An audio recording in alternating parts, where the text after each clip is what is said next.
Hello and welcome. I am the Suit&Tie Dip&ChewGuy, and this is a non-product review video.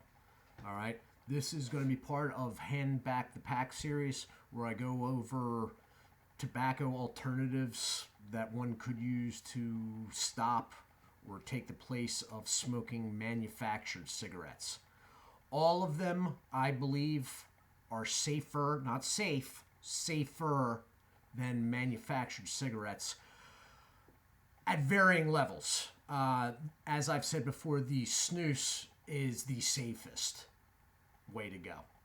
After that is probably dry snuff, nasal snuff. I like pipe smoking, which I touched on briefly before. This is going to be on making your own cigarettes, either rolling your own or making your own with a machine. This is probably, in my mind, the most dangerous of the lot, but still safer than manufactured cigarettes, just because the tobacco you use is actual tobacco and it's not overly processed with a lot of chemicals. Okay? But that's where it being safe sort of ends, or safer sort of ends. You're still inhaling smoke off a burning tobacco product, and really at the end of the day, it'd be better if you got off that altogether. However, I did say at the beginning of the series that I would go over this, and I will real quickly. I will not be smoking cigarettes on here. 2 reasons. I really haven't used any of this stuff in over a year now, number one. And number two, after not touching it for a while and exclusively pipe smoking, cigarette tobacco, no matter how good it is, stinks. It just smells.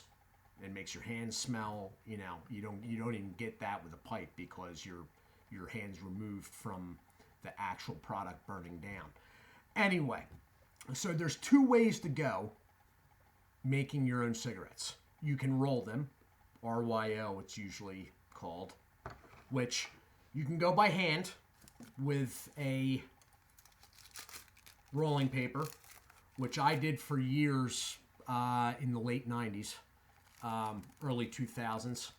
You can go on that, and at some point I may show how to go about doing that, how you actually do it. Right now I'm a little bit limited also due to I can't move this camera around really.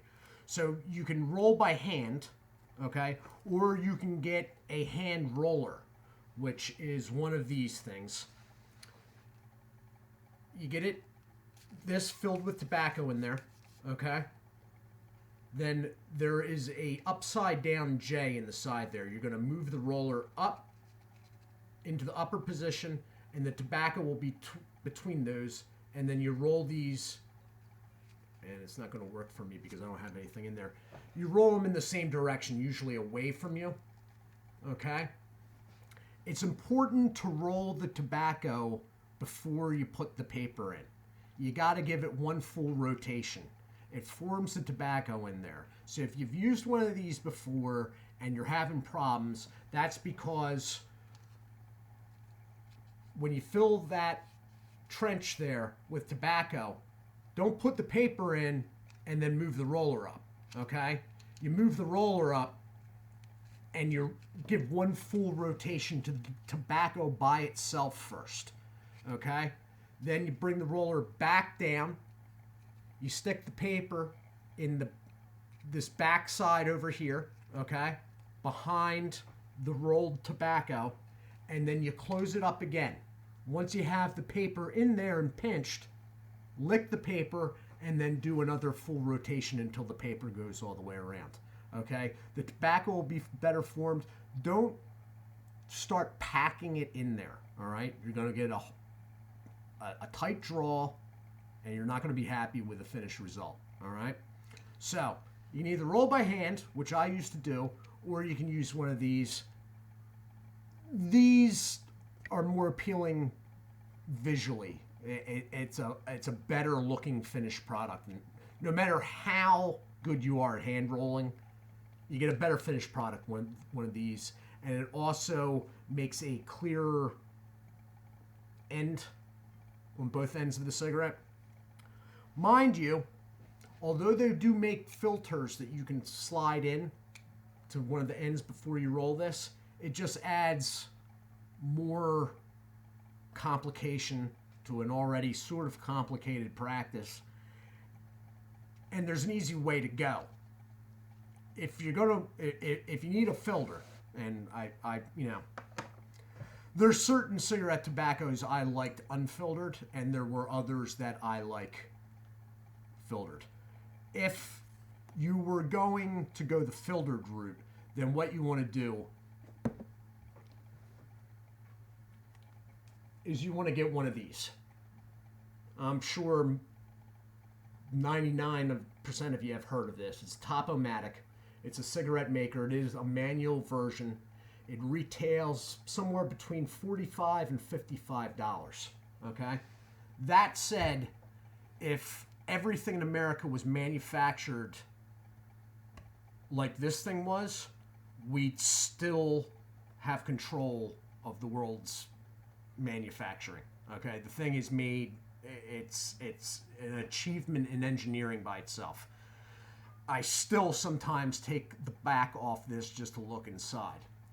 It has a rubber mat on the back so it doesn't slide, okay? But if you take it off, you can actually see the mechanics going there, all right? You do take it off from time to time to clean it out, all right? Now, this product was bought about 4 or 5 years ago, but when I got it, and I don't see why they would have changed it, basically it came with an order form because there are stress points in all the metal in there that could break, especially if you overpack it. It came with an order form basically for every single part that you just saw inside the machine, except for the mat and the housing. And you could basically reverse engineer the whole machine for another $30 in spare parts. Always good to have the option. What you do with this is basically there's a nub here, and you take a cigarette tube and you put it on, okay? And then you fill the chamber. You do not overpack the chamber because the chamber is actually up to here. You're only seeing like maybe 2/3 of it. So you fill it, but keep in mind there's going to be a thing that comes down and compacts the tobacco before it shoots it into the tube, okay? So you don't want to overfill it because now you're doubling up even more. So holding on to part of the machine on the table, you fill, and that comes down. And then the injector comes after the door closes. An injector pushes the tobacco into the tube. And I'll show you the injector right now. Well, you know what? I can't. Because see this little nub, this little rubber arm? When you bring the lever down, that closes on the tube so the tube doesn't go shooting off. So let me do it this way. I'll take that off.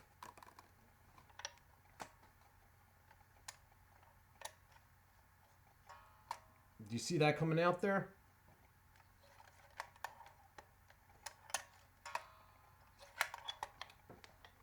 Okay, so I never messed with any of the electric cigarette makers. Too many things that could go wrong with that. They're priced considerably higher. They're usually $90 to $100. I never saw the need. Takes a little getting used to filling it and whatnot, but you do get used to it, and after a week or so, you can usually turn out a pack of cigarettes. I wasn't the fastest at it, and I was well under 10 minutes for a pack. So now the machine is $45 to $55. Okay, that is an expenditure. But after you do that, and this is another big selling point for making your own. There's three things about making your own. Number one, the tobacco is not processed to the point of manufactured cigarettes. That, and it's actually real shredded leaf. It's not reconstituted sheet tobacco. The second selling point is once you get past the machine, if that's the route you go. One of these roller things, you can a couple bucks, I think, $3 maybe. Once you get back past the price of the machine, you're bringing cartons down to about $12 to $15 a carton, and I'll tell you why. This is a carton worth of tubes. This is a high-end type of tube. It's the one I just used on the machine, and I just dropped it, so I'm not going to go get it right now. This is about $3. 200 tubes, $3. You can get fairly good bag tobacco, okay? You can get a fairly good bag that'll be enough tobacco. One of the smaller bags, like Kentucky Select, which is usually, it's put forth as a pipe tobacco, but you know what I'm talking about. They're doing that just to get around cigarette tax, all right? Kentucky Select is one. Talon is another good one, actually. They're very, very inexpensive. You can get a bag that'll have enough tobacco in it to make a carton of cigarettes. You can get it for $9 or $10. 11, maybe at tops. These prices I have not looked up recently, like in the last month or two, but I'm pretty sure they're floating around the same. So you're like $10, $11 for the tobacco, and then $3 for the tubes. All right. Now, what you carry your cigarettes in, that, cigarette cases, I'm not going to get into all that right now. But after the initial price for the machine, and as long as you don't abuse the machine, you're looking at about $13, $14, $15. You could probably get it cheaper if you get sales on the bag tobacco. $15 or less a carton. The machine will quickly pay for itself, obviously. All right. The other thing, and the third selling point for this, is the different tobaccos. Now, I mentioned the bag tobacco. Usually that is just your regular American cigarette tobacco blend. They usually have a menthol version. They have a light and a full-bodied version. I usually went a little bit up market.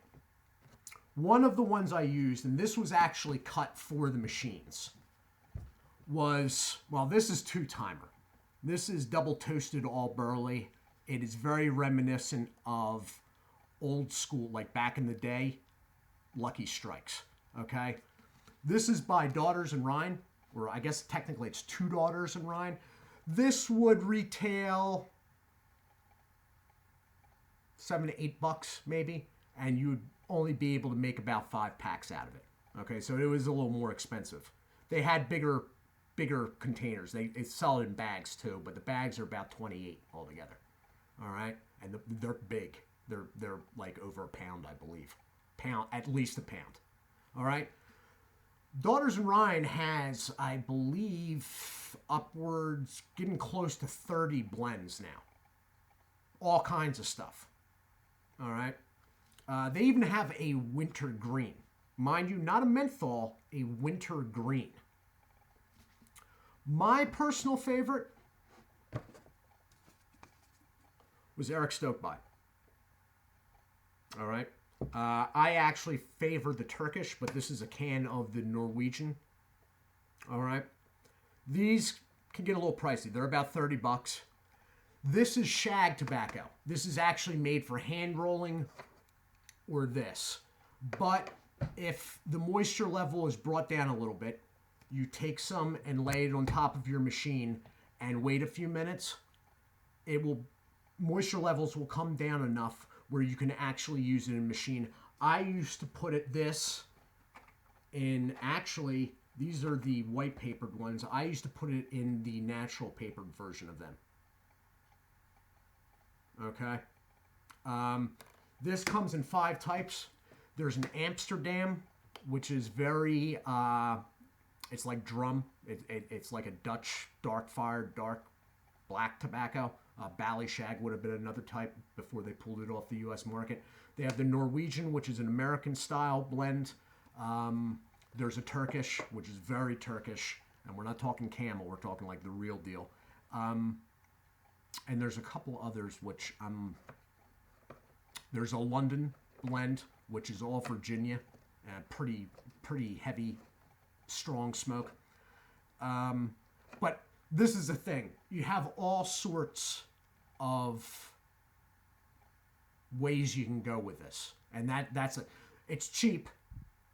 It's not processed cheap tobacco, reconstituted.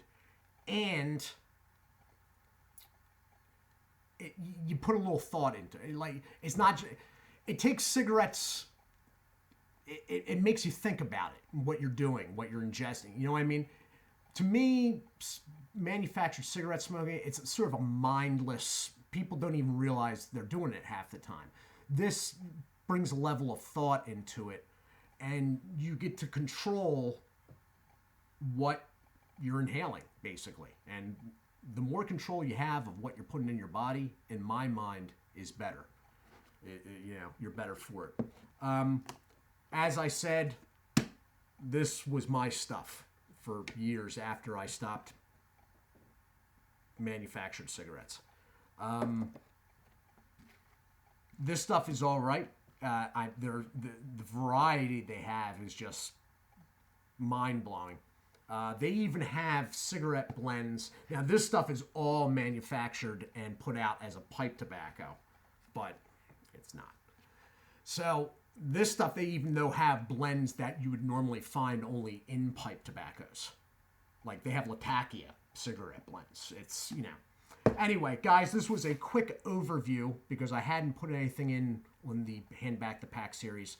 As I said before, this is not the safest way to go if you're trying to use one tobacco product to get off manufactured cigarettes. The safest way is probably snus. But some people just can't get past the not having the inhale feel. And if you're one of those people, this, in my mind, is not safe, but it's safer than going and buying a pack of manufactured cigarettes. Anyway, I am the Suit&Tie Dip&ChewGuy. I do hope you're all having a nice evening, or I guess everybody's basically evening. I think all my viewership is in North America. I will be back soon for a series start of the mints, an overview. Do take care of yourselves, and God bless.